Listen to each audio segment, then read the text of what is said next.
welcome to another episode of Redcoats Read, brought to you by Andy Murray. And while he may have pulled out from the US Open, he'll never pull out of Queen Elizabeth II.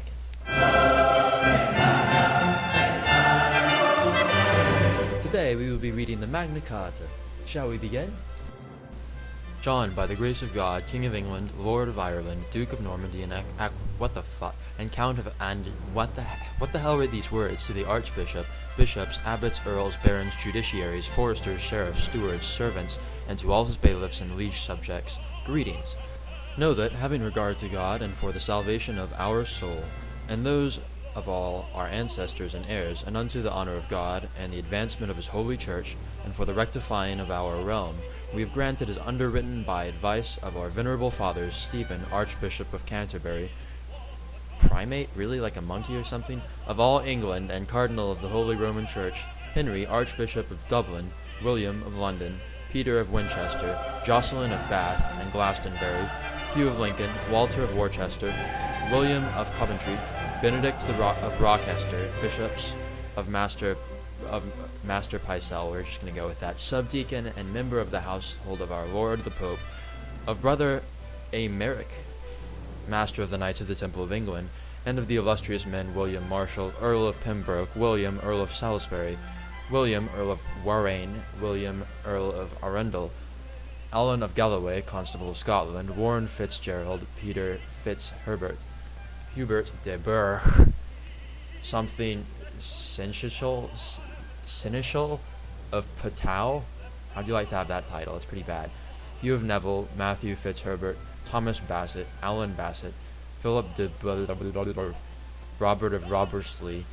John Marshall, John Fitzhugh, and others are liegemen. In the first place, we have granted to God, and by our present charter confirmed for us and our heirs forever, that the English Church shall be free, and shall have her rights entire, and her liberties inviolate, and we will that it be thus observed, which is apparent from this, that freedom of elections, which is reckoned most important and very essential to the English Church, we of our pure and unconstrained will did grant, and did by our charter confirm, and did obtain the ratification of the same from our Lord Pope Innocent III, before the quarrel arose between us and our barons, and this we will observe, and our will that it be observed in good faith by our heirs forever. We have also granted to all freemen of our kingdom, for us and our heirs forever, all the underwritten liberties to be had and held by them and their heirs, for us and our heirs forever. If any of our earls or barons, or others holding of us in chief by military service, shall have died, and at the time of his death his heir shall be full of age and owe relief, he shall have his inheritance by the old relief, to wit, the heir or heirs of an earl. For the whole baroncy of an earl by L100, the heir or heirs of a baron L100 for a whole barony, is this, come on, that's not even a word. The heir or heirs of a knight 100s at most, and whoever owes less, let him give less, according to the ancient custom of fees. If, however, the heir of any one of the aforesaid has been under age and in wardship, let him have his inheritance without relief and without fine when he comes of age. The guardian of the land of an heir, who is thus under age, shall take from the land of the heir nothing but reasonable produce, reasonable customs, and reasonable service, and that without destruction or waste of men or goods. And if we have committed the wardship of the lands of any such minor to the sheriff, or to any other who is responsible for its issues, and he is made destruction or waster of what he holds in wardship, we will take of him amends, and the land shall be committed to two lawful and discreet men of that feat, who shall be responsible for the issues to us, or to him, or to whom we shall assign them, and if we have given or sold the wardship of any such, and to anyone he has therein made destruction or waste, he shall lose that wardship, and it shall be transferred to two lawful and discreet men of that fief, who shall be responsible to us in a manner as aforesaid. The guardian, moreover, so long as he has the wardship of the land, shall keep up the houses, parks, fish ponds, stanks, mills, and other things pertaining to the land. Of the issues of the same land he shall restore to the heir, when he has come to full age, all his land stocked with ploughs and wainage, according as the season of husbandry shall require, and the issues of the land can reasonably bear. Heirs shall be married without disparagement, yet so that before the marriage takes place, the nearest in blood to that shall have notice. A widow after the death of her husband shall forthwith and without difficulty have her marriage portion and inheritance, nor shall she give anything for her dower or her marriage portion, or for the inheritance which her husband and she held on the day of the death of the husband. And she may remain in the house of her husband for 40 days after his death, within which time her dower shall be assigned to her. No widow shall be compelled to marry so long as she prefers to live without a husband, provided always that she gives security not to marry with our consent,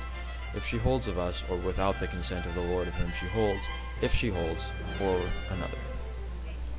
No widow shall be compelled to marry so long as she prefers to live without a husband, provided always that she gives security not to marry without our consent, if she holds of us, or without the consent of the lord of whom she holds, if she holds of another. Neither we nor our bailiffs will seize any land or rent for any debt, as long as the chattels of the debtor are sufficient to repay the debt. Nor shall the sureties of the debtor be distrained so long as the principal debtor is able to satisfy the debt. And if the principal debtor shall fail to pay the debt, having not wherein to pay it,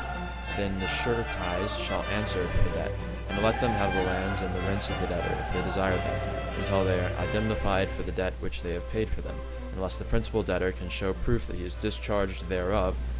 as against the said sureties.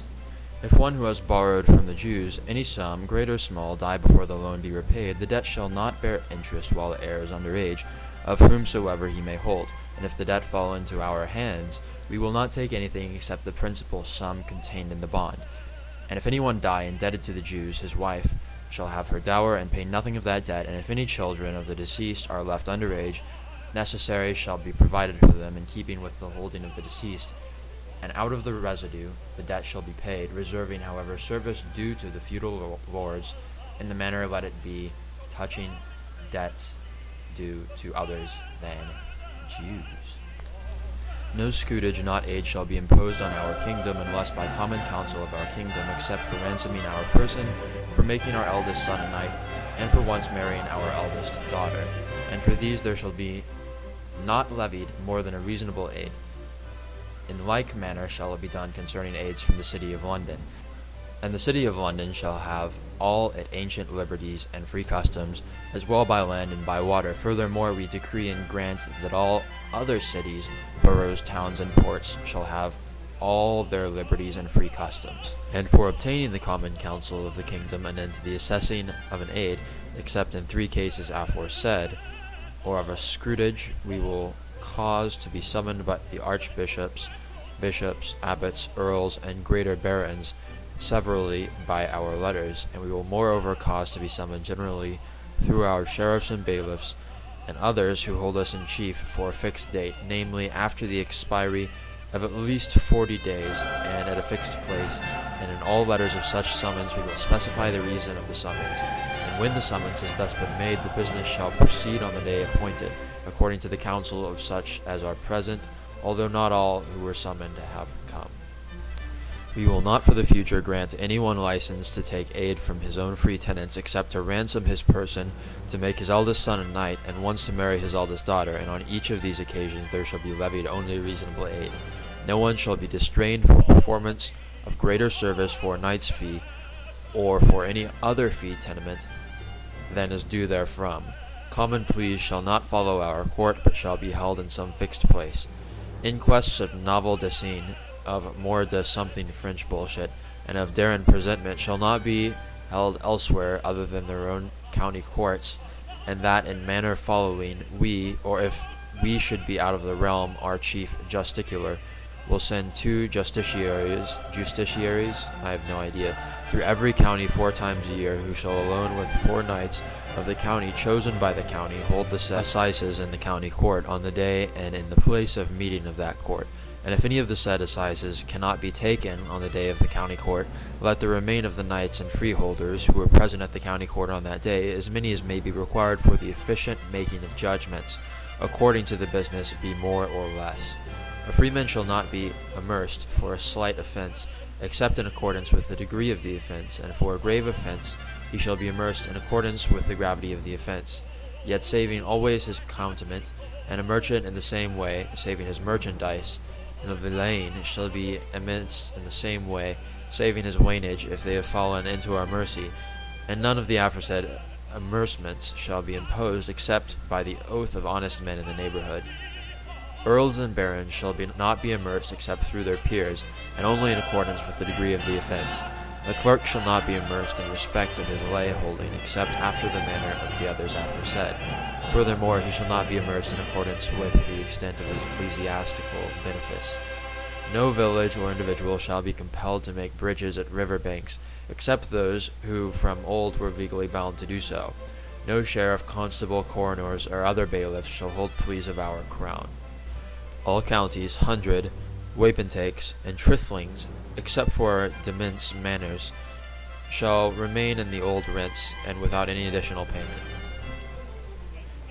If anyone holding of us a lay fief shall die, and our sheriff or bailiff shall exhibit our letters patent of summons for a debt which the deceased owed us, it shall be lawful for our sheriff or bailiff to attach and enroll the chattels of the deceased found upon the lay fief to the value of that debt, and at the sight of law-worthy men, provided always that nothing whatever be thence removed until the debt which is evident shall be fully paid to us, and the residue shall be left to the executors to fulfill the will of the deceased, and if there be nothing due from him to us, all the chattels shall go to the deceased, saving his wife and children their reasonable shares. If any freeman shall die intestate, his chattel shall be distributed by the hands of the nearest kinsfolk and friends, under supervision of the church, saving to every one the debts which the deceased owed to him. No constable or other bailiff of ours shall take the corn or other provisions from any one without immediately tendering money thereof, unless he can have postponement thereof by permission of the seller. No constable shall compel any knight to give money in lieu of the castle guard, when he is willing to perform in his own person, or if he himself cannot do it from any reasonable cause, then by another responsible man. Furthermore, if we have led or sent upon him military service, he shall be relieved from guard in proportion to the time during which he has been on service because of us. No sheriff or bailiff of ours, or any person, shall take the horses or carts of any freeman for transport duty against the will of said freeman. Neither we nor our bailiffs shall take for our castles or any other work of ours wood which is not ours against the free will of the owner of that wood. We will not retain beyond 1 year and 1 day the lands those who have been convicted of felony, and the lands shall thereafter be handed over to the lords of the fiefs. All kind dells for the future shall be removed altogether from Thames and Medway, and throughout all of England, except upon the seashore. The writ which is called praeciple shall not for the future be issued to anyone regarding the tenement whereby a free man may lose his court.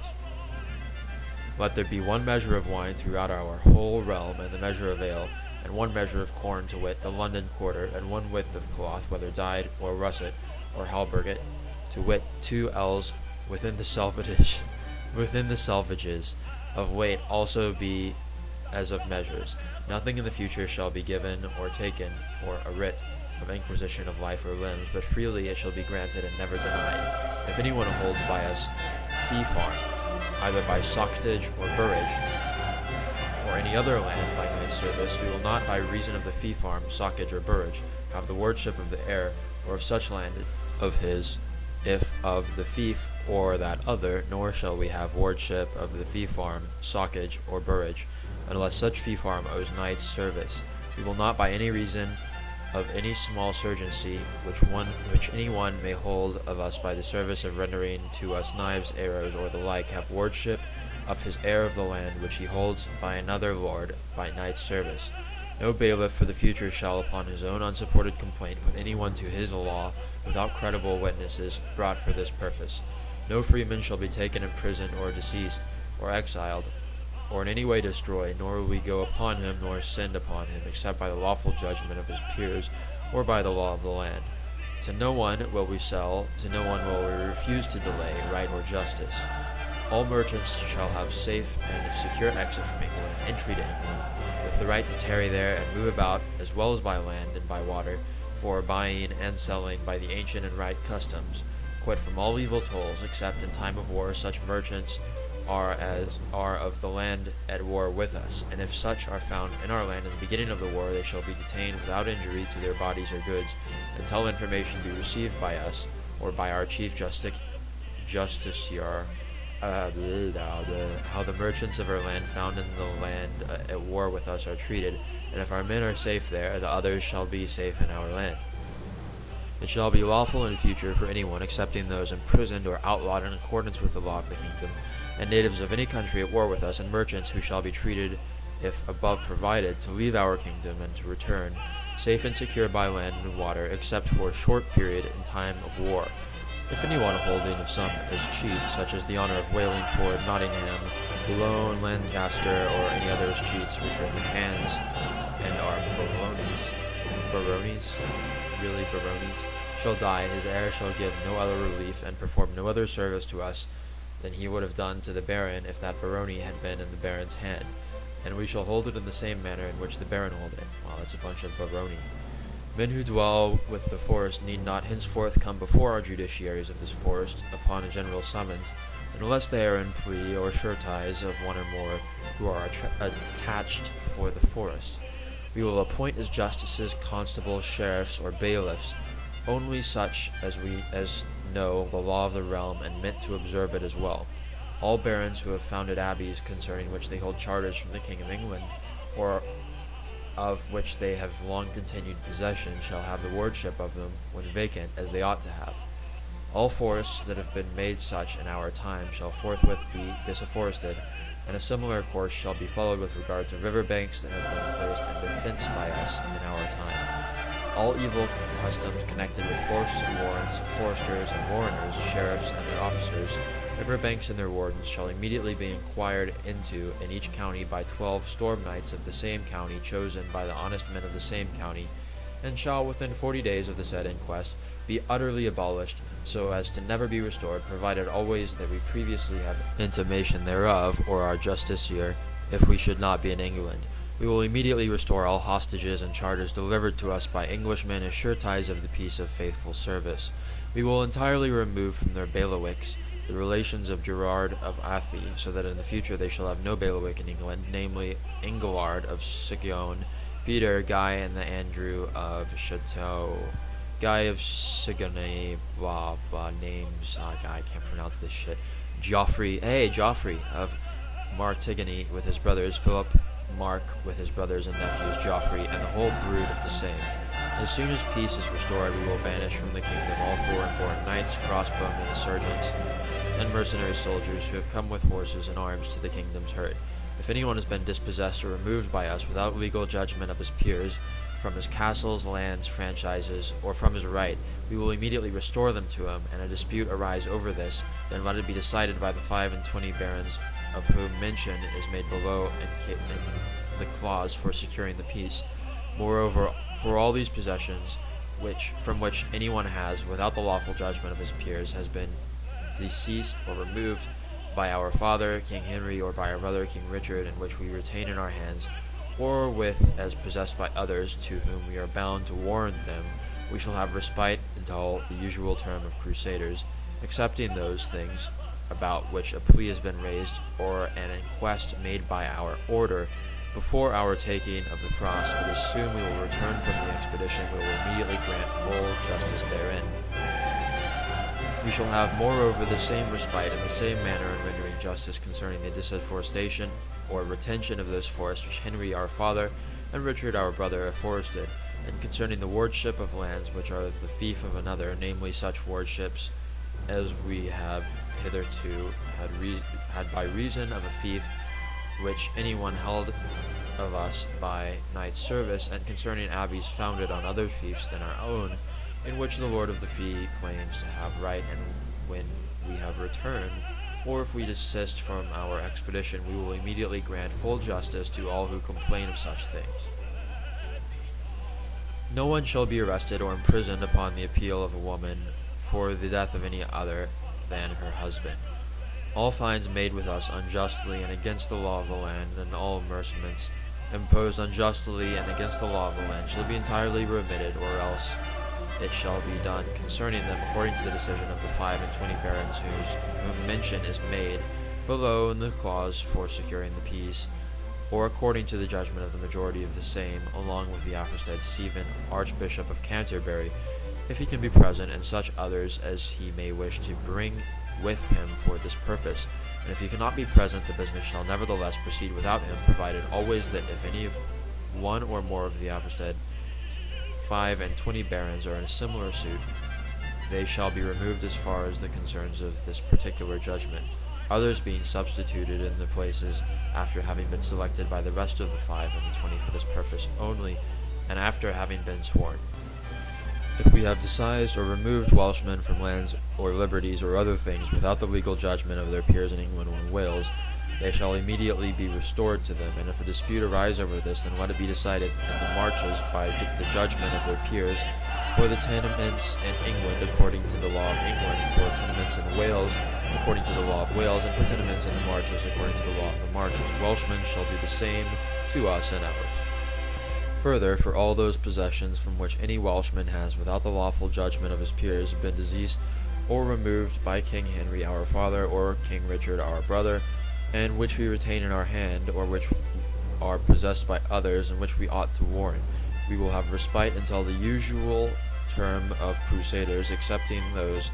things about which a plea has been raised, or an inquest made by our order before we took the cross. But as soon as we return, or if perchance we desist from our expedition, we will immediately grant full justice in accordance with the laws of the Welsh, and in relation to the aforesaid regions.